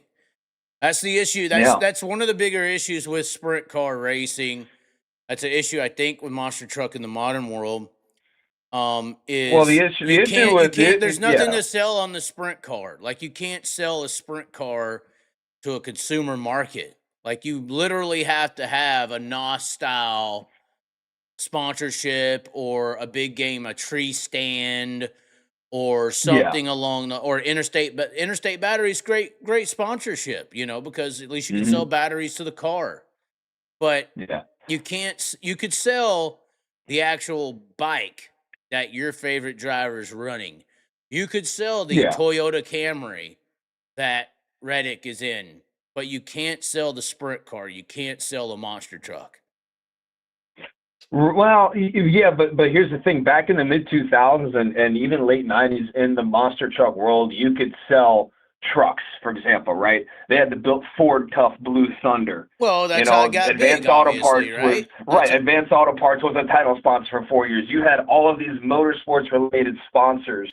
Now all they have, I think, is Lucas Oil, and everything else is just things that sort of come in, kind of from the outside. Well, and not that outside sponsorship and exposure is a bad thing, but there's no correlation to motorsports and no ties to it. Therefore, the kind of reputation that it once had is gone now. It's diminished. The best example of that's the Truck Series. Right.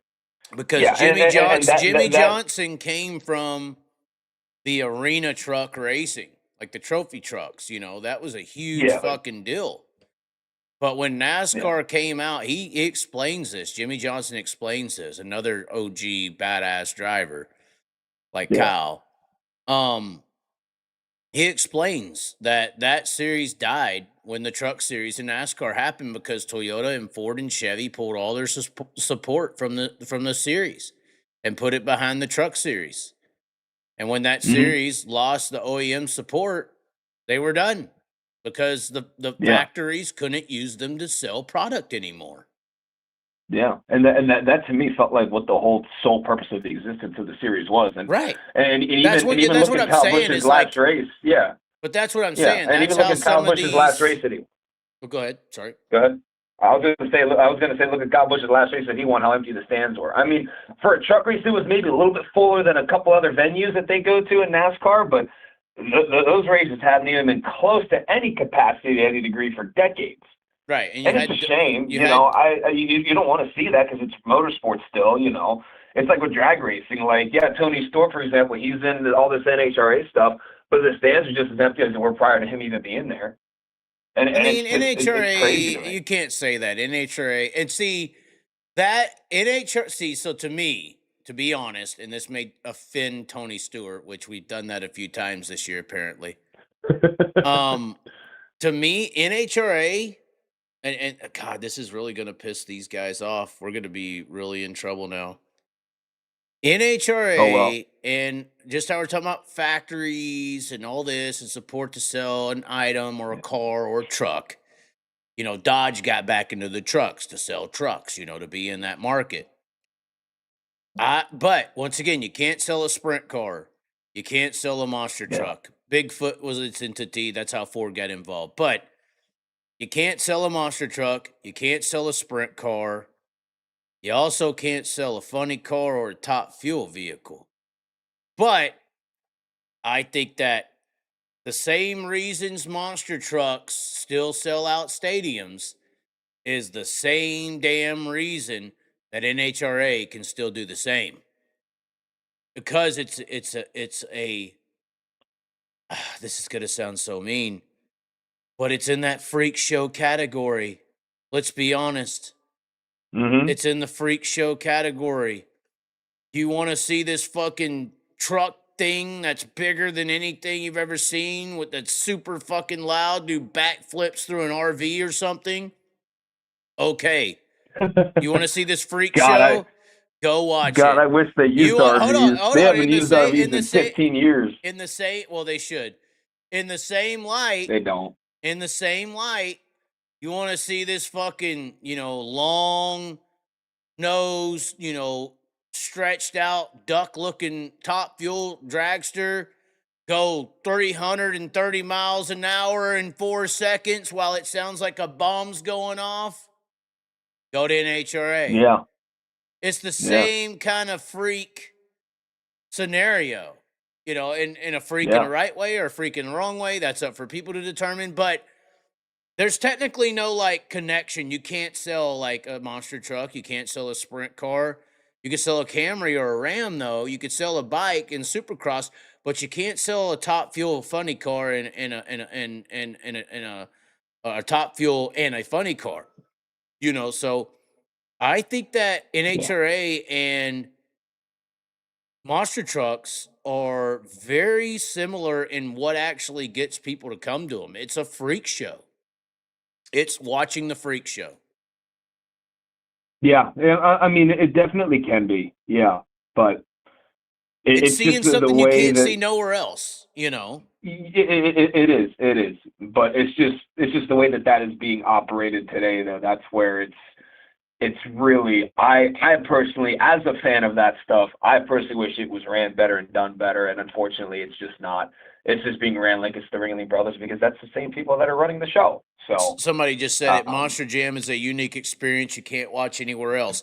That's what I would say about NHRA. Yeah. That's what I would say about fucking 10,000 horsepower. Now, look, I ain't degrading it. And the drivers in it, you know, when I talked to Tony about it, you know, they don't really drive the cars. They do, but they don't drive them. He said that basically the way you get the car down the track is how you stage. If you're off by 2 inches or 1.5 inches, like that's the difference between staying in it all the way or having to, you know, lift or steer too much and lose speed. Like if you stage that fucking top fuel car or that funny car wrong, when you're going to roll up, I mean, if your car's not angled perfectively, then you're fucked. You can't outdrive it. You can't outpedal it. If it's pointed the wrong way as you're sitting there waiting for the tree to go, it's over. Like, so some of those drivers already know, at least listening to Tony and what he told me, some of those drivers already know when they're rolling up to break for the tree, that they already know they're going to lose, because they know that if they're off a little angle here or there, they already know they're fucked. They know they can't make it up before they even get there. But depending on, and that's why the burnout's so important. Backing up properly is so important. And especially in the top fuel that's really long like that, like the shorter cars, you could kind of steer your way into the proper way. But like the longer cars, like the top fuel and halfway the funny car, when you get backed up, if you're not backed up right, by the time you have to stop and then pull up to the tree, if you can't angle that fucking car right, you're done. I mean, you're fucking Yeah. done. Oh yeah, you're fucked. Yeah. And so, very intriguing. I mean, I'm not saying the drivers are bad or anything. There's a lot of preparation involved and things that go on, but I do think Oh the yeah, especially, intrigue yeah. that sells. I do think the intrigue that sells NHRA is the same, or top fuel and funny car, these freak vehicles, is the same intrigue that sells Monster Jam. I think it's in the same category, to be honest with you, when I look at it from a factory perspective. It can be, but I just know the things in the Monster Jam side. They're targeting so much more toward kids and so much more toward the family-friendly aspect rather than it being a motorsport aspect like it used to be. Right, it's and Nickelodeon. That's where the significant. Right, yeah, it's so much more Nickelodeon than what it was. Like they have a damn unicorn now, as but a they're truck. all targeting. They have a unicorn. Kids. They got a shark. Oh, exactly, and it's like, it's such a change up from 15 years ago. I mean, the Cars movies did the same thing. They targeted the kids. Yeah, and then what did they do for Cars 3? They went, they still target for kids, but they went back to racing. They went from Cars 1 being about racing, the second one being about some kids, whatever, so some kids like sci-fi thing, and then it went back to being about racing in the third episode with Lightning McQueen or whatever in the third movie. But and then somebody could look at me and say, well, Chaz, Formula One, you can't sell a F1 car, Yeah. And honestly, that's why when I have my opinion of how IndyCar and NASCAR switched in the 90s, I think the opinion was, that's supported on the OEM manufacturers wanting to go to a vehicle-looking racing national pro level to be able to sell vehicles better. I think that I think the factories were on board with that switch of going from Indy cars being the number one of America to NASCAR being number one. Same concept with the trophy trucks and stuff. They just couldn't do it so visually because Indy cars was so popular, so they had to play their fucking reindeer game. But F1, F1 sells elitism. There's a they sells a brand. No, they sell F1 sells Kardashian. A brand. They sell Kardashian. They sell a lifestyle. You either have to sell a product or you have to sell a fantasy. I mean, look at all the movies and all the money pumped into movies and porn and music and all these fantasy scenarios because it encourages the consumer to spend more than they have. Yeah. So it's encouraging the consumer when you're in F1. Look who's in it. It ain't fucking Chevy and, Ford's involved now, but Ford has a GT. It's Cadillac. Right, it's fucking Mercedes. It's Jaguar. It's BMW. Like, it's not like it's an elitist. It's a salivating. I want that. I want to be that.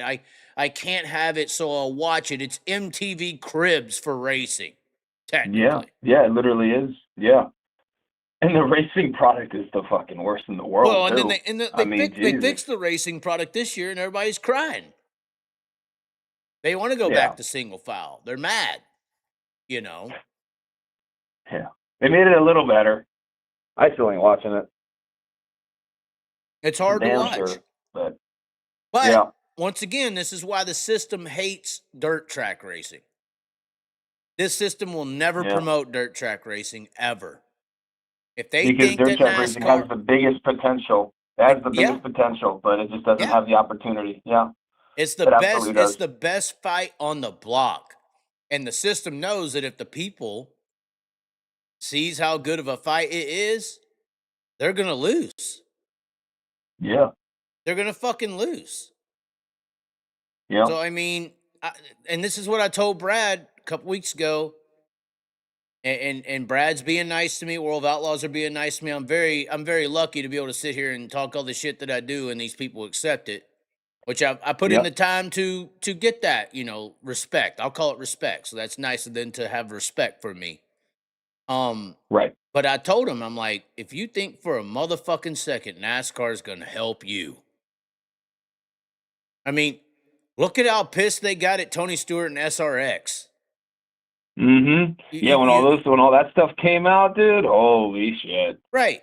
You think they're going to be happy about this sprint car thing? SRX was on like short tracks and asphalt and like an old person retirement tour. Like that's what SRX was. And they got mad at that. It is what it was. It was a novelty that they were pissed about. Right. And they were scared. It's not that they were mad, they were scared.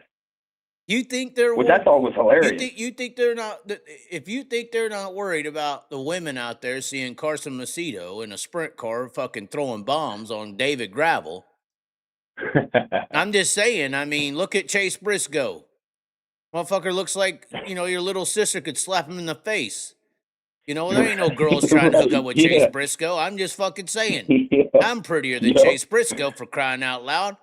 Well, the chicks are better at a dirt track anyways. Well, I'm just saying, if you think that this fucking system wants to see, some pretty boys like Macedo and Gravel, and some fucking midgets like Rico and all these star power entities we have, and then a fucking Cody Jacobs running up there, fucking stone cold stunning everybody.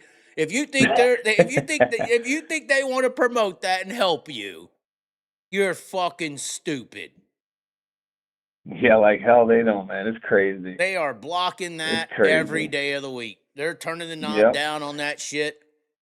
I don't give a fuck if they put you on FS1. I don't care what you say, Michael Rigsby. I'm sorry. They don't want to help your little dirt deal to get any bigger than it is. They might want to put a leash on it and control you. Right. And that's what they're doing. And I think the other day in your other video previously, you brought up a really good point where it's like, I think you said it was Chase Robin that said, I never watched a NASCAR Riot Series race, but I'm watching it now because of Corey Day. And it's like, yeah, you're fucking right. You're fucking right. It's a psyop. It's crazy, dude. They did this to us with Jeff Gordon. And dirt racing on a leash. They did it to us. Hold on. Yeah. Hold on. Hopefully we don't have the Kyle Busch syndrome. Oh, God. Oh, my gosh. I'm scared now. They're coming after me now. I talk too much. See? This is what they're doing. They got the fucking laser on me right now. Hold on. Speaking of Busch, though, dude. They're coming to put me down. Speaking of Busch, I had a couple years back. I had a really, really extensive nose surgery. I had a lot of things messed up with my sinuses. All right, we can't talk about what we were just talking about. They just put the leash on me. They did the shot collar. They did a shot collar on me. Oh God! I had allergies bad for many, many years, and now it's a lot more under control after this procedure I had about 3 years ago. But it always made me wonder, the last 3-4 years or so, if I would see Kyle Busch in an interview. He always had one of those breathe right strips on his nose, and in my sake, it's like I look at that now and it's like I wonder if he had chronic issues, or it was something that was going on for years, because I never see any other driver. Why would you have to wear a breathe right nose strip over your nose to race in a car? I don't know.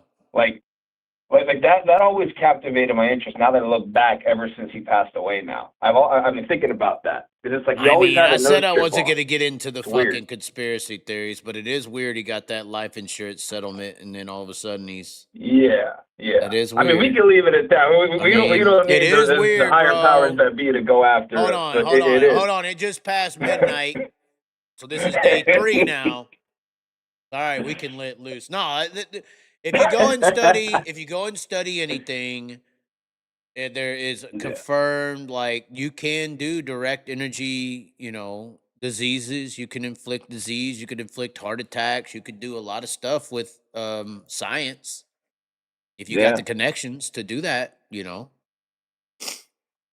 I mean, I just started talking about all this and just started sneezing randomly. I mean, that's potentially them pushing a clicker on a shock collar. We just don't understand how it works, Are we the dominant animal on the planet, or is that just what we think we are? You know, our strength is our mind. So, you know, are these lizard people or Nordics or whatever just like running Dude, on they're us? all here. Dude, I met Nordics, bro. Motherfuckers I in the met room right Nordics. now, They're you can't freaky. see them. It's like Predator, you know, in the movie Predator. Yeah. They're cloaked. They're like watching Yeah. me. They're right behind me. So when I started talking like that, they fucking, you know, put some sneeze shit on me. Like, hold on. You better listen, motherfucker. Hold on. I gotta blow my nose now. They got me. Hold on. I'll be right back. Jesus. Oh man, I guess I'm gonna look at the chat again. Let's see. Team by Direct Energy with big insurance owns the world. Yeah, big insurance owns the world. Can't go wrong with that, dude. I think you need to go in a race with breather ice chips. All right, we're back. Okay. We're back. All We're right. back. They got me. They fucking put the They shock got collar you. on me. They put the shot collar and they've dropped you because they didn't want nothing else to do with you. That's why. I didn't sneeze or have anything, no sniffles this entire time, bro. We start talking Well, about what the. state We are start. you- Hey, wait. hold on. We start talking about life insurance and cold trickles, Yeah. and all of a sudden, phew, yeah, they put the fucking. Well, They put what the shock state are you collar in on right me. now? Huh? Where are you at right now? I'm in Iowa. No, I mean, well, it's May. I mean, what the hell are you doing in the fields right now? Probably only planting shit. So I don't even know. I'm not a big farmer guy. they might be spraying shit. I don't know. You worked in a. I think you were No, on a dude. If tractor they were for some spraying time. shit, I'd be sneezing this whole time, bro. I didn't All right, sneeze. well. We're almost 2 hours into the show. I ain't sneezed. I ain't sniffled. I ain't chewed or nothing. Then all of a sudden, Yeah. we start talking about conspiracy theories and Kyle, and then all of a sudden, it's just Yeah, on big me. pharma's coming for you. Dude, they're in the room right now, bro. I'm telling you. Yep. In the freaking room. They're listening. They're in the They're room watching right and they're now. waiting. I mean, what do you believe in big pharma and demon, or if you believe in big pharma and aliens, or you believe in demons? Technically, there's something in the room with us all the time. Yeah. You know, there's a demon. There's that. What is that? The electrical field. You know, I mean. Yep. But anyways, we don't need to get into it too deep. But I mean, maybe there's some stuff going on with the Kyle Busch deal. I mean, but let's just, you know, give it a day and see what happens, you know, I guess. But Yeah, it's tough for that shit, you know, because it's like in this scenario, you don't want to look at that as a possibility, especially because of his family, because of Braxton and all that. Like you don't, but it's like it's that small little thing cooking on the back burner that's like, hey, I got more evidence back here, motherfucker. You know what I mean? yeah, Like it's just it's one of those things, man. It's just it's interesting. Like there's never anything that just checks out, you know? somebody Like, just said it. I nothing mean, checks I've been out. seeing this conspiracy. It is past midnight, so let's dive into it. They can shock collar me all they want. Somebody said, "Holy shit, man! I did see this. Kobe Bryant, Kyle Busch, both number 8s. Yeah. Both got a payout. Both passed away shortly after. Both were going after records. Now, Kyle Busch was And both neutered. with the initials KB. Both have KB as their initials too. Keep that in mind. No. Here's the problem. Let me show you something. All right. Oh no, let me show you something. We got the Google out. This is something where you're talking about 2 number 8s dying after a health deal. Watch this. Rapper Oh, it's a little delayed on dies my. of It'll be a It little Takes. delayed. Hold on. It Takes Two. Robbie or Rob Bass. You know the It Takes Two, baby. Yeah. He died. So It Takes Two. He died yesterday as well. It takes 2 number 8s. 2 number 8s who won insurance cases and, you know, randomly get never mind, we can't we don't want to get, well, I'm done. Never mind, I'm gonna sneeze again. We can't show you everything. Well, it's past midnight. I thought you was good, bro. I put We my can't tinfoil do hat it. on and everything. No. Car number 33 once again. 33rd degree. 33rd degree. Oh shit. Oh shit. What? damn it. What does that even mean, bro? What are you talking about? Don't make me do math, because my math is always wrong, but sometimes it's going to get us the answer. You know what I'm saying? The 33rd degree Freemason. Oh, run the world. shit. Yeah.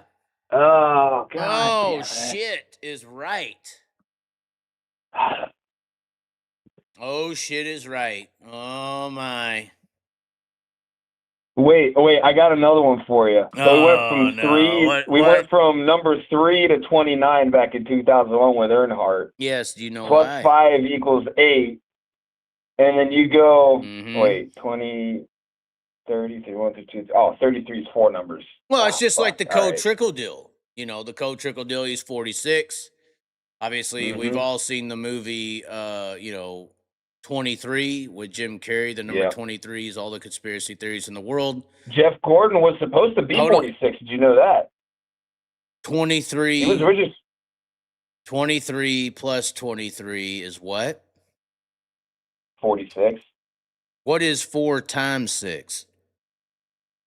24. Ah, you fucker. Oh. Who was the battle? 3? The number 3, right? Yeah, the number 3. 3 and 24. Genesis 3:24. Do we need to look up Genesis 3:24? Oh my gosh. Do we need to go into it? Oh my God. He's opening up the Bible. Do you want to Here we do go. it? Oh Do no. it. Do Do you it. know what You won't. Genesis No balls. 3:24 is though? Elaborate. Do you know Let's hear it. you know the story of Adam and Eve? Yes. Genesis 3:24 is where God expels them from the garden. That's when he destroys the perfect world.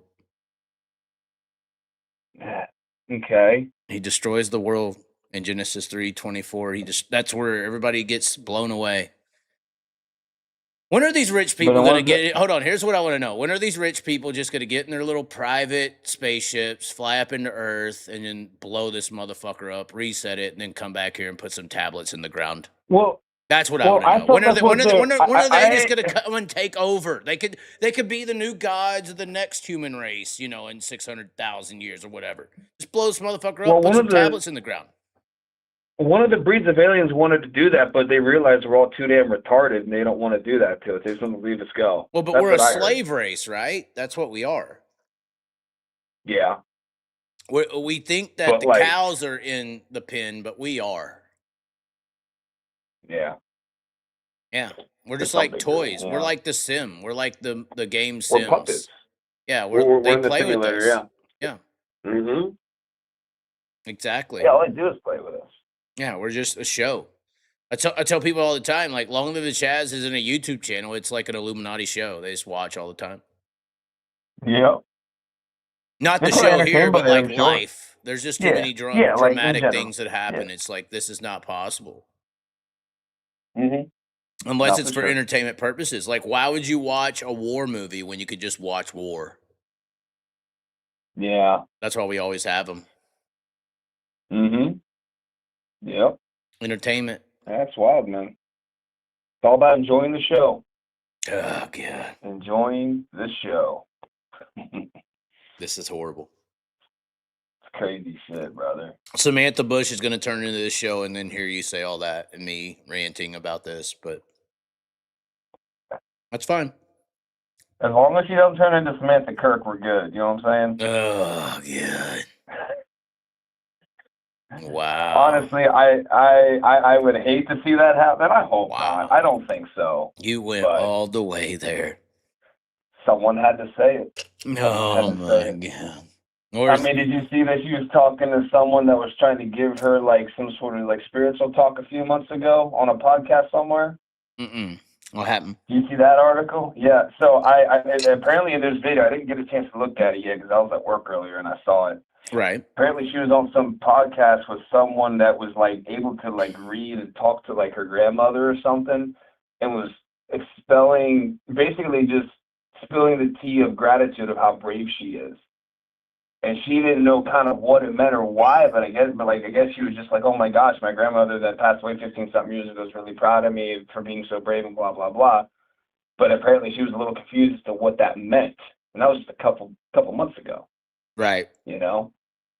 So it's almost kind of like you're playing with other spirits like that. It's like that sort of thing is getting a little weird, you know, because that's kind of a forbidden thing. And what you're supposed to do in the physical world is talk to spirits like that. You know, Mm-hmm. I'm a churchgoer, so that's kind of how, you know, Okay. that's my understanding of things, you know. So by her doing that, it kind of, you know, that could be like an idea. Not saying that that's why, obviously. That's just, you know, it's all theory. But, Yeah. you know, it's almost kind of like, why was that necessary, you know? And no one knows. Yeah, no one knows and nobody ever will. So Okay. Well, it's I crazy think stuff, before man. we kill the show, we should end it. Yeah, for sure, brother, for sure. I didn't mean to be on this phone talking No, you're about this good. stuff with you, You're but good. it was fun. Where are you out of? You're out of PA. Yeah, just east of Hershey. I met you at Port Royal last year during the Tyler Walker stuff. I was with my dad and a couple other people. We were talking about the T-shirts. We talked about good stuff, you know, but yeah. Met you in the pits and all that. I know that's a whole different scenario too, the way it turned out, but you know, at Right. the time, you know what I mean? Mm-hmm. But yeah, I think that's the only time I met you. Yeah, I was gonna go to the Weikert this weekend, and that's not happening. So you know, but other than that, I'll probably go to, you know, more port races when High Limit goes there, some outlaw races, possibly some local stuff at Williams Grove. Go to some Speed Week stuff in the middle of summer. Okay. You know, that whole thing. So if you're around, I'll stop by. I'll say hi. I'll find you. Okay. But yeah, No man. problems. Cool, man. All righty. Well, we'll bring someone else in unless you're ending the show here. So I'll. Yeah, we're probably just gonna I'll end hang it. up We're here. just probably gonna end it. It's midnight, so. Sounds good, brother. Fun shooting the shit. I'll catch you next time. You as well, sir. Thank you for calling in. Absolutely. See ya. Oh my. We do have some voicemails. What does this say? Hold on. Did somebody bitch me out? Here we go. We got voicemail number 1. Hey, Chaz, this is Billy. Hey, what I'm thinking we should do on like the Second Opinion Auto Service night or like one of those nights is I can spend the money for it, and then you can promote it on your deal, and then we can still do it for you know, like charitable cause or something. You know what I mean? Okay. All right. Looks like that one ended as well. I think we're gonna do it for calls. I know I saw somebody trying to call, but we're not doing the calls. We just said we're gonna end the show. But anyways, ladies and gentlemen, I'll tell you about Kyle and Brexton. Oh God, aliens. Anyways, ladies and gentlemen, we're not gonna get into conspiracies too much tonight. I know I sneezed. Look, I'm fine now. We're ending the show. We're shutting her down. The zapper's not being clicked. We're fine now. We're fine. Anyways, ladies and gentlemen, thanks for tuning in. Hopefully you enjoyed the show. Be sure to subscribe. As always, we will catch you next time. Thanks for tuning in.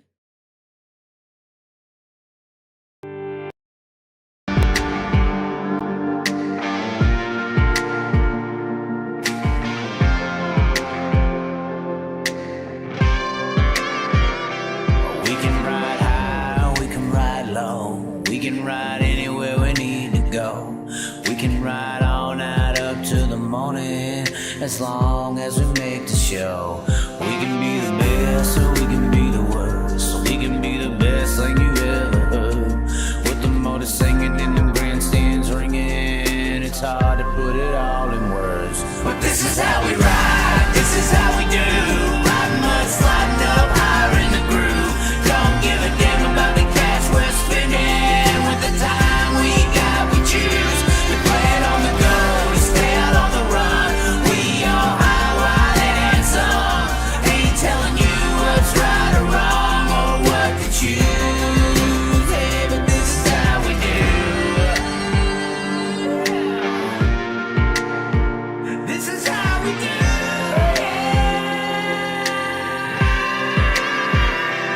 Out on the dirt ovals we play, life in the bright lights with no shades.